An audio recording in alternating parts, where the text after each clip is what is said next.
What's up? It's your boy, the Dr. Investor, and welcome back to my channel where we talk about real estate investing, finance, and personal growth. So today's topic, I'm going to be talking about the pros and cons of Section 8 rentals. Before I get into it, if you know anyone that you think will benefit from my content, make sure you share this video with them. So before I get into the topic, make sure you like, subscribe, and leave a comment. I'll be right back.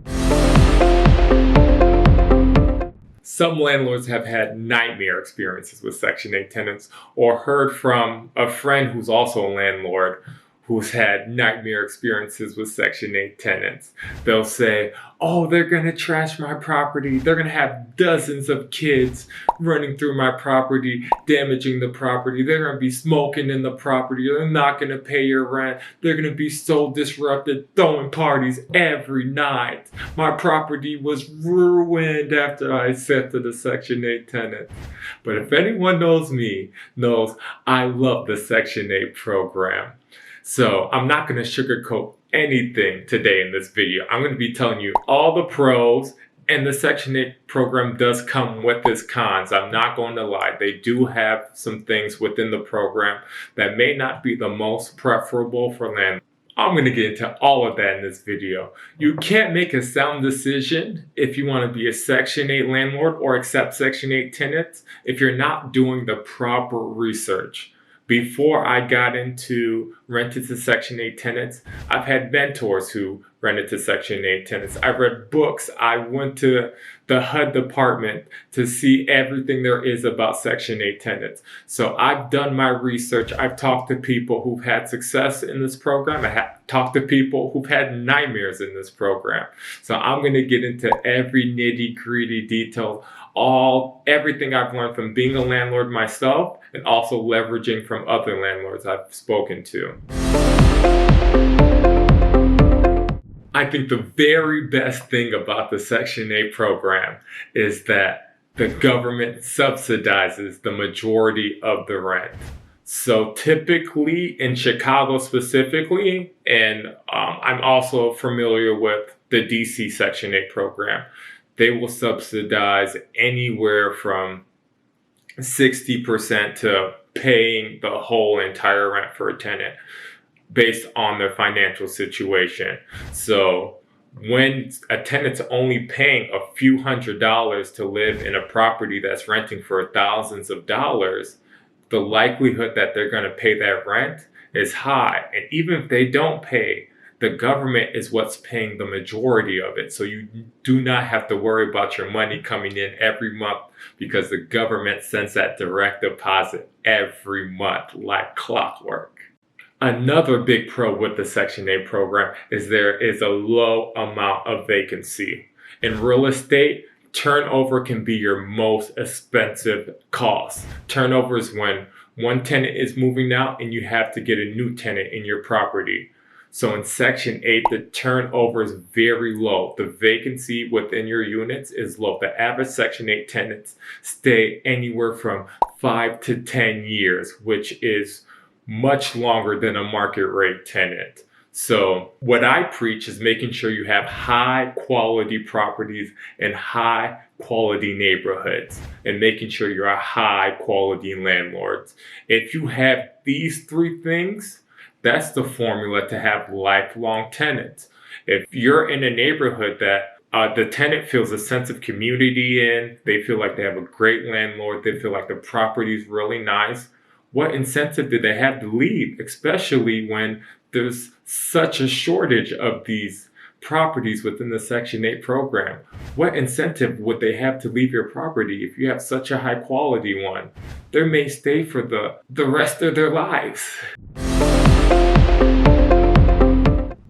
Not only will Section 8 subsidize most of your rent, they will also pay a premium for the rent that you're receiving, especially if you're living or have a property in a highly desired area.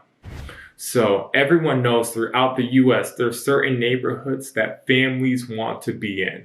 These are the neighborhoods with great school districts, low crime rates, great parks in the area, great shops, great stores in the area. If you have one of these properties in these neighborhoods, Section 8 is willing to pay top dollar to get tenants within these properties because they know these are so desirable that you have no issue finding market rate tenants because people want to live here regardless. And it's tough to get people that are Section 8 tenants in these areas. So Section 8 is willing to entice landlords by paying them that premium to try to get families in these areas. That benefit of receiving rent above market rate is great for your real estate business because now you're cash flowing more than you would have if you're renting out to market rate tenants.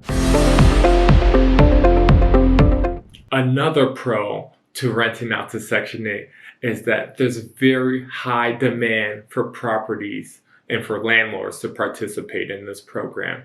The process of getting a Section 8 voucher can be tough. Individuals can be waiting anywhere from 6 months to typically 2 or 3 years, but it can be as long as 25 years, which is very long. So once they get their voucher, it can be hard to even find a property to live in because not only is there a shortage of properties regardless of the condition, there's a very low shortage of properties that are high quality in high quality neighborhoods. So if you have one of these, the demand for your property is going to be through the roof. When I rent out my properties, I'm getting hundreds of inquiries about them because I know I have a product that I'm putting forth to the Section 8 pool that many landlords do not have. So I have a bigger pool of tenants to select from. My properties are in such high demand that I can be much more strict of what I'm willing to accept. That's why my screening process can be so diligent because I know my property is in such high demand that if you do not pass these screening steps of what I desire within a tenant, then I can just move on to the next tenant because there's dozens of people who want to live here. Another benefit of the Section 8 program is that not only will you have subsidized rent by the government, have above market rent, have a high demand for your property, and tenants that will stay a long time, you now have a program that's willing to pay the security deposit of a tenant. Also, if you have a property in these desirable neighborhoods referred to as mobility units, Section 8 is willing to pay you up to $2,000. This is a $2,000 bonus check that they give to landlords with properties in mobility areas, which is an amazing thing. That's essentially could be your rent for the month. You're getting an extra month of rent. You're getting your security deposit paid. It's a great program. They try to incentivize landlords to be in this program by providing all these benefits. And they're aware of all the stigma associated with the program. So they try to provide all these benefits to have landlords at least willing to check out the program and participate in it. And I'm here to tell you, Section 8 is great. Another pro, which is probably the most fulfilling pro of being a Section 8 landlord and renting out to Section 8, is that you get to provide housing to individuals who probably cannot live in that neighborhood otherwise. The purpose of the government is to help subsidize and make things on a more equal playing field for those that are less fortunate. That's why these government subsidies like Section 8 exist. And knowing that I'm a landlord that's providing quality housing to these individuals is a very fulfilling thing. Knowing that their kids can go to great schools now because they live in a great neighborhood, knowing that their kids and families feel safe walking outside and enjoy the neighborhood that they're in and love the house that they're in is a great feeling. There's many people who are commenting on my videos like, you're taking advantage of taxpayer dollars, also telling Section 8 tenants to get a real job so you can actually afford rent in these areas. But a lot of these people come from circumstances that make it very hard to get out of them. And that's one of the purposes of government, to help subsidize goods for those who are less fortunate. And knowing that I'm a landlord who's providing a great service to those that are less fortunate and providing quality housing to these tenants is a great feeling. It is very fulfilling on my part. I'm someone who does like to help people, and knowing that I'm of service to those less fortunate is such a great feeling. Okay, now let's get into the cons of the Section 8 program. I know by the way I talk, you must think that the Section 8 program can do no wrong, but it does have its cons. So the first con I would get into is the housing inspections that you have to do in order to be a Section 8 landlord. So once you find a tenant and you agree that this is a tenant you want to move in, you have to complete an inspection in order for Section 8 to accept you within their program.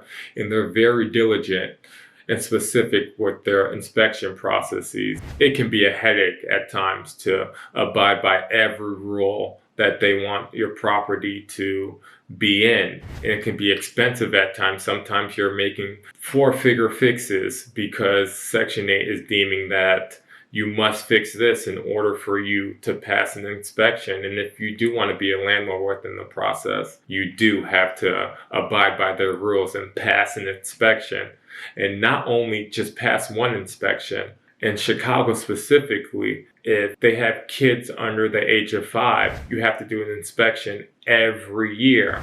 And if they do not have kids over the age of 5, then you have to do an inspection every 2 years. Some may see this as a con. I see this as a bonus. This is making sure that your property is up to date, that if anything's broken, that you're tending to it within a year, that things are not going unnoticed and problems are being delayed and being fixed. So I believe the inspections are a benefit, but I can see how it can be a hassle, especially if you fail one of these inspections and have to get something fixed. Another con to the program is that I see how an individual cannot like the program if you get a bad tenant in your property. I am very diligent when screening my tenants, and I came across people that I know would be nightmares to deal with, but that's why I'm so diligent in screening. But I can see if a landlord took this tenant, that it would be a nightmare for them. Unfortunately, with poverty, it brings certain problems that higher income individuals don't deal with. And it's unfortunate, but that's true for anywhere around the world. Poverty does bring its own problems. But what I can say is, with Section 8, you have to be more diligent than you would be with market rate tenants when it comes to doing your screening process. You can't just put it up on Zillow, the first 2 people to respond, you take them. That's not the case with Section 8. You have to be very diligent. Make sure you refer to all my previous videos. I show you all how to screen tenants. And it's not an easy process. It's going to take weeks to find a tenant. But a week is worth having a lifelong tenant. I believe so. So if you value your property and treat your rental business like an actual business, screening tenants should be nothing to you, because this is your business and you have to take care of your business. Another con to the Section 8 program is there is a pathway of a lot of steps you have to take in order to get a tenant within your property. You have to pass all these background checks as a landlord. Your property has to pass multiple inspections, and there's a lot of paperwork that can not be the fastest in going through. Sometimes with Section 8 in the government, you have to be on them. You have to be messaging them all the time in order for something to be expedited. So I would say the time from finding a tenant that you want to live in your property to the tenant actually moving in can be as long as 2 to 3 weeks. And that's unfortunate. That's a delay. That's 2 to 3 weeks that a tenant could have been in, you collecting rental income. But that's unfortunate because that's just what you have to deal with with the Section 8 program. But once you get that tenant in, like I said, hopefully they're staying for a very long time, and hopefully they're pleasant people to deal with and high quality Section 8 tenants. So that's a wrap for this video on the pros and cons of Section 8 housing. If you like this video, make sure you like, subscribe, and leave a comment, and I'll be back again with another video soon. So if you know anybody that will benefit from my content, make sure you're sharing this content. I appreciate all the support. I'm almost at my goal of 400 subscribers for the month of May. And if I know you all, I know you're telling a friend to tell a friend to tell a friend to subscribe to my page. I'll be smashing that goal and be well over 400 by the end of the month of June. Thank you for the support. The Dr. Investor is out.